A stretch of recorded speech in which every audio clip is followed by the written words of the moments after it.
Muhammad Hassan is kai sai gira Muhammad Hassan is kai sai gira mana san kai sai da hoto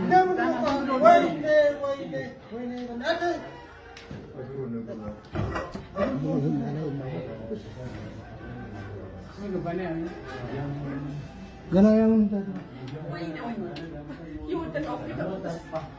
Jangan mau di dalam kayak itu di menurut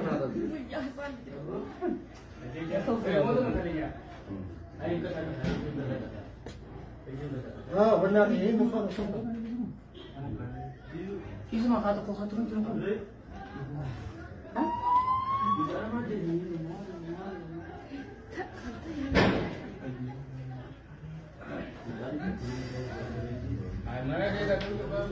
Ambulansin tu tengok kah mas.